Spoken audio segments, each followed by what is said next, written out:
بسم الله الرحمن الرحیم. دوستان عزیزان، السلام علیکم و رحمت الله و برکاته. دوستان عزیز، الواحد الاحد، الواحد الاحد ذاتی که یگانه هست در ذات و صفات و افعال و عبادت و احکامش. در قسمت دوم درس خود سوال میکنیم که رسول الله صلی الله علیه و سلم این دو نام الله که الواحد و الاحد است، این چه قسم رسول الله صلی الله علیه و سلم معرفی کرده؟ چون اسوه ما و رهبر ما و رئیس الموحدین رسول الله صلی الله علیه و سلم است، قائد المجاهدین هست، رئیس الموحدین هست. اول رسول الله صلی الله علیه و سلم الله سبحانه و تعالی را در ذاتش واحد و لا شریک معرفی میکنه. امام بخاری رحمه الله روایت میکنه عن ابی هریره رضی الله عنه، میگه از ابی هریره رضی الله تعالی عنه روایت است عن النبی صلی الله علیه و سلم، از رسول الله صلی الله علیه و سلم قال فرمود، قال الله، میگه الله سبحانه و تعالی، این حدیث قدسی هست. رسول الله صلی الله علیه و سلم وقتی که از الله میگه قال الله، پس حدیث قدسی میگن. رسول الله صلی الله علیه و سلم میگه که الله سبحانه و تعالی فرمود که کذبنی ابن آدم، اعوذ بالله استغفر الله. الله متعال میگه مرا تکذیب کرد فرزند آدم، ولم یکن له ذلک، و این شایسته برش نبود. و شتمنی، و بر من دشنام داد، ولم یکن له ذلک، و این برش شایسته نبود که الله را دشنام بده، تکذیب بکنه و دشنام بده. بر ما و شما درس میده. سبحان الله. درس توحید چی هست؟ از اینی کثافت هایی که امت های قبلی بعض از اونها مبتلا شدن و دشنام دادن به الله سبحانه و تعالی و تکذیب کردن، این دو مرض خطرناک اعتقادی هست. رسول الله صلی الله علیه و سلم بر ما تعلیم میده که از این خود حفظ بکنیم. میگه که الله سبحانه و تعالی را گفت. خب تکذیب چی هست؟ و دشنام دادن، العیاذ بالله، تکذیب و دشنام خالق متعال و چی هست؟ این دو مرض خطرناک اعتقادی. فاما تکذیبه ایای فقوله لن یعیدنی، تکذیبش میگه به من ای بود که الله متعال میگه تکذیبش به من چی بود؟ ای بود که گفت که لن یعیدنی، الله سبحانه و تعالی مرا دوباره زنده نمیکنه که ما بدعنی، مثل که اول مرا خلق کرد. یعنی کسایی که هست بعث، از زنده شدن بعد از مرگ، از آخرت انکار میکنن، در حقیقت اینا الله را تکذیب میکنن. اعوذ بالله از یه عقیده باطل. و الله سبحانه و تعالی میگه ولیس اول الخلق باهون علی من اعادته، میگه اولین خلقت برای ما آسان نبود از دوباره باز گرداندن از اینا. یعنی وقتی اول ما اینا را خلق کردم، بسیار خلقتشان آسان بود. اذا اراد شیئا ان یقول له کن فیکون، و اعادهش هیچ کدام مشکلی نداره. آیا در اولش برای الله کدام سختی بود یا او آسان بود؟ این سخت است. یعنی اول خلق کردنش که از نطفه خلق میکنه و اصلا وجود نداره و از خاک خلق میکنه، ولی باز دوباره اعاده هزی، دوباره اعاده هزی که پس از این خاک، پس امو جزء از وجودی از که در او خاک ماندگی هست، دوباره از این پس ایره خلق بکنن. او خالق آسمان ها و زمین که تو را اول خلق کرد و در بطن مادر تو خودت یک روز التراساوند یا همون معاینات تلویزیونی که از امیر پیشروی خودبان و خانمی که در بطن خود مثلا طفل داره، ایرال دکتر صاحبا نشر میکنن. اگر این شما نشر بکنین، وسایل بکنین که این طفلکی که در داخل بطن مادر خود هست چه قسم ای به مراحل مختلفی که امروز تصویر برداری شدن به مراحل مختلفی انتقال میکنه، ای با قدرت کی میشه؟ با قدرت ذات ذوالجلال و الاکرام میشه. و اما شتمه، اما دشنام دادن از چی هست؟ میگه و اما شتمه ایای، دشنام دادن از به ما چی هست؟ فقوله اتخذ الله ولدا، این سخن گفتن از اینا هست که اینا میگن که الله فرزند گرفته. بعضی کسا هست که میگن که الله عیسی علیه السلام به فرزندی گرفت. این چی کرد؟ این در حقیقت به الله دشنام میده. عزیر میگن که فرزند الله هست، به الله دشنام میدن. ملائکه را میگن دختران الله هست، به الله دشنام میدن. یک ولی از اولیاء الله را میگن که این نازدانه هست، مثل فرزند نازدانه که باشه، الله را دشنام میدن. باید ما عقیده درست از قرآن و سنت یاد بگیریم. و اگر یک کسی یک پیغمبر را دشنام میده، کافر میشه. فکر بکنین، تصور بکنین، یک کسی پیغمبر را تکذیب میکنه، کافر میشه.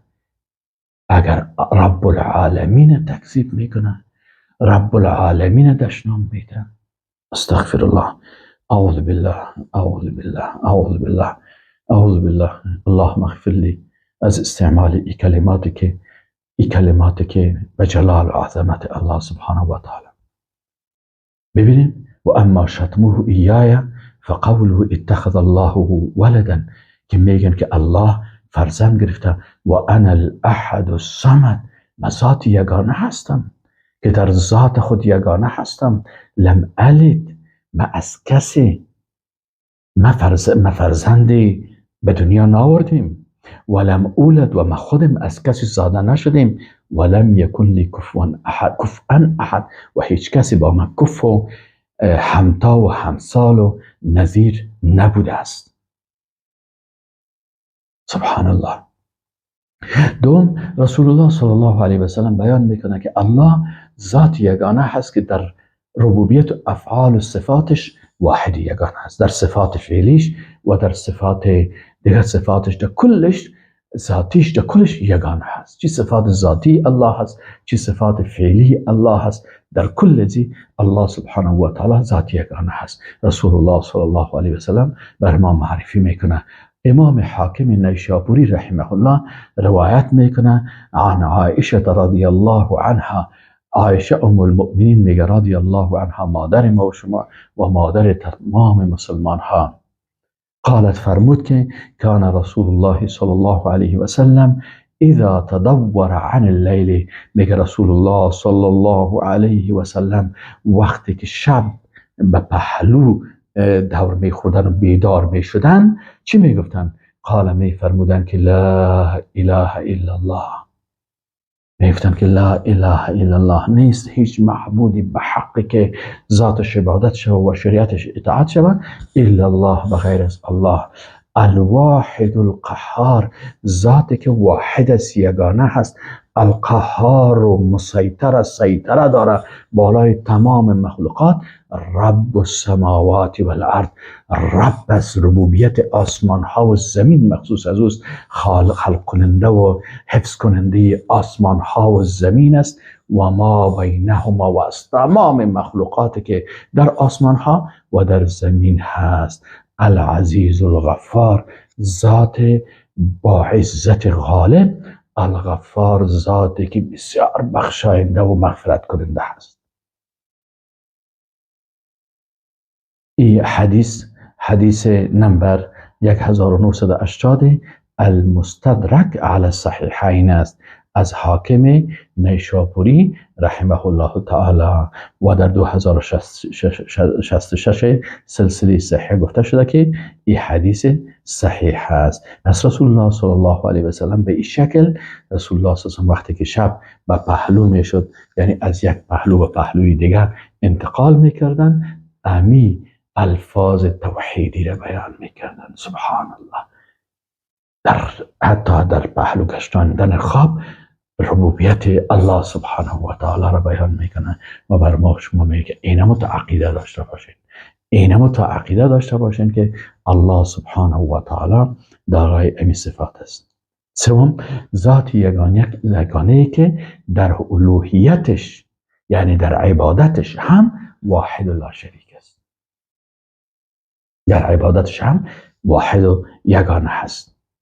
امام ابن ماجه در سنن ابن ماجه، یکی از کتاب‌های حدیث است، در روایت میکنه عن عبدالله ابن بریده از عبدالله ابن بریده رضی الله تعالی عنه عن ابیه، از پدرش عبدالله ابن بریده از پدرش که صحابی رسول الله صلی الله علیه و سلم است، از این روایت میکنه که قال فرمود سمع النبی صلی الله علیه و سلم، میگه رسول الله صلی الله علیه و سلم از شنید رجلا یک شخص را که یقول میگفت اللهم یا الله اینی اسألک، ما از تو سؤال میکنم به انک انت الله الاحد الصمد، به که تو ذات احد هستی، احد یگانه هستی، الصمد و بینیاز هستی، الذی لم یلد ولم یولد ولم یکن له کفوا احد، ذاتی که فرزندی به دنیا نآورده و ذاتی که